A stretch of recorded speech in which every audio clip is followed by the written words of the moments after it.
महाराष्ट्र ही संतांची भूमी आहे आणि याच संतांच्या चरण पादुकाचं दर्शन घ्यायला मी आईला घेऊन गेलो सरदार वल्लभभाई पटेल स्टेडियमला, जिथे सकाळमार्फत श्री सद्गुरू पादुका दर्शनचा कार्यक्रम होता आणि महाराष्ट्रातील 21 संतांच्या पादुकाचं दर्शन आपल्याला इथे एकाच जागी घेता येणार होतं, ज्यात आम्ही संत ज्ञानेश्वर, संत तुकाराम, संत नामदेव, सावतामाळी, संत मुक्ताबाई, जनाबाई, गजानन महाराज, स्वामी समर्थ आणि साईबाबा अशा अनेक संतांच्या पादुकाचं दर्शन घेतलं। आणि मित्रांनो, आज मी या सगळ्या संतांच्या पादुकाचं दर्शन तुम्हालाही घडवून आणणार आहे, त्यामुळे व्हिडिओला शेवटपर्यंत नक्की बघा।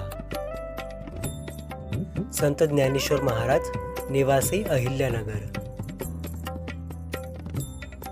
संत मुक्ताबाई, मुक्ताईनगर, जळगाव। संत नामदेव, घुमान, पंजाब। संत जनाबाई, गंगाखेड, परभणी। संत नरहरी महाराज, पंढरपूर। संत सेना महाराज, पंढरपूर। संत सावता महाराज, अरण, सोलापूर। संत एकनाथ महाराज, पैठण।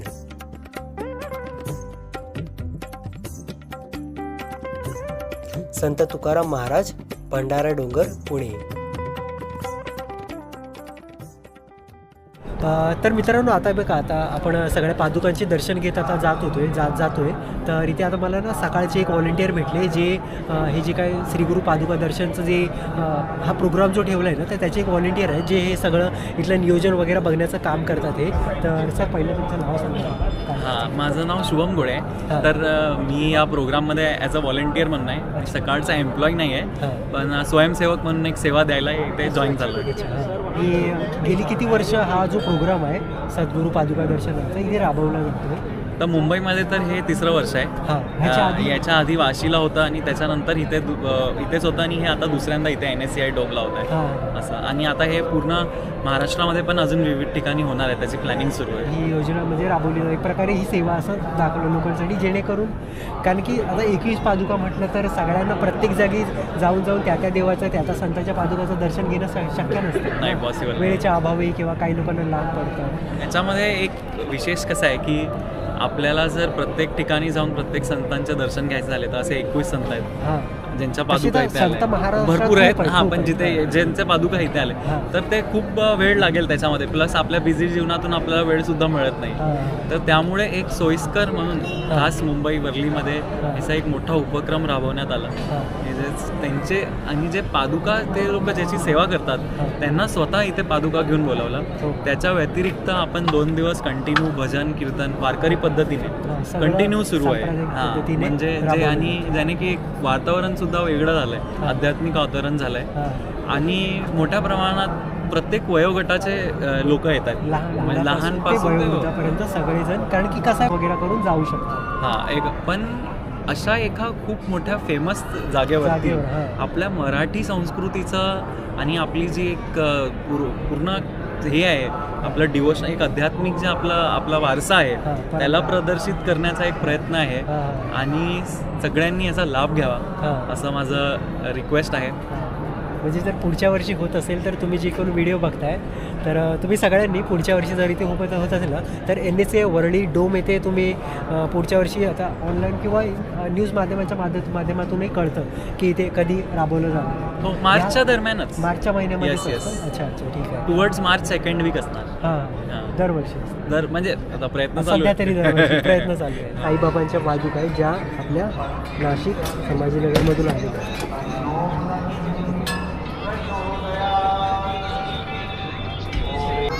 आता बघा, गुढीपाडवा ते रामनवमी असं आपल्या इथून मुंबईमधून दादरमधून साईबाबांच्या पालख्या ज्या आहेत ना त्या शिर्डीसाठी निघतात। तर आता त्या सगळ्या पालख्या तर गेल्या शिर्डीला, पण साईबाबांचे जे चरण पादुका आहेत ना ते आता मुंबई इथे NSCI डोममध्ये त्या लोकांच्या दर्शनासाठी आणले।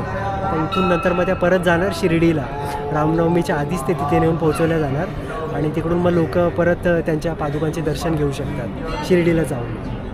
गोंदवलेकर महाराज, बँगलोर, कर्नाटक, त्यांच्या पादुका इथे आणण्यात आल्या। गोंदवलेकर महाराज आणि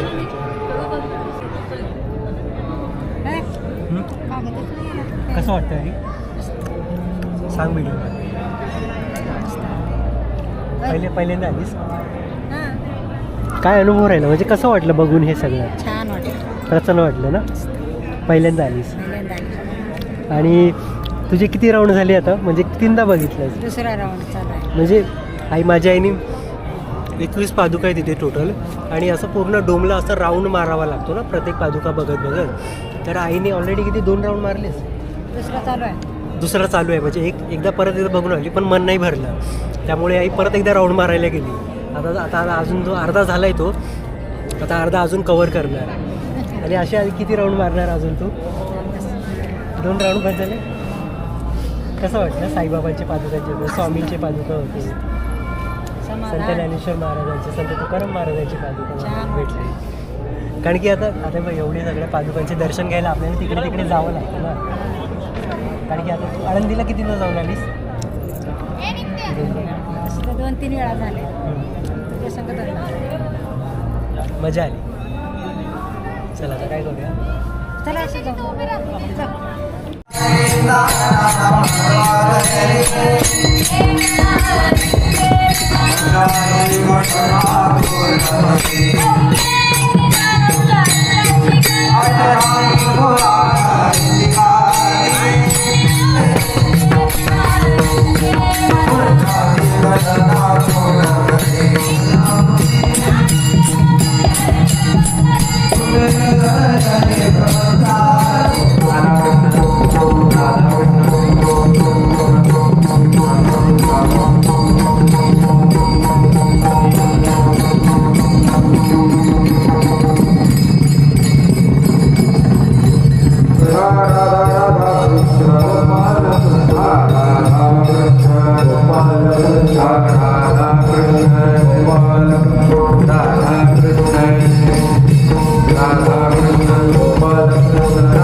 काय भंडाऱ्याचा प्रसाद बघू दे उघडून बघूया आपण ये इथे हां चला आता मित्रांनो आमचं दर्शन वगैरे झालं आतमध्ये आता आम्ही देवाचा प्रसाद पण मोफतमध्ये प्रसाद पण वाटप करत होते तर दर्शन वगैरे घेतलं सगळ्या देवांचे त्याच्यानंतर बसलो बराच वेळा आम्ही कीर्तन वगैरे पण ऐकलं आणि त्यानंतर आईने फुगडी पण खेळल्या तिकडे कोणच खेळायला नव्हतं पण आई आणि त्या दुसऱ्या एक काकी आल्या त्यांचं खूप खेळायचं मन झालं तर त्या फुगडी वगैरेही खेळल्या आणि त्यानंतर आता आम्ही आलो आहे बाहेर ती बाजूला ती काळ्या खिडकी मित्रांनो तुम्हाला आजचा हा सद्गुरू पादुका दर्शनचा व्हिडिओ कसा वाटला हे मला कमेंटमध्ये सांगा आणि जर व्हिडिओ आवडला असेल तर व्हिडिओला लाईक करा आणि चॅनलला सबस्क्राईब करा तोपर्यंत भेटूयात पुढच्या व्हिडिओत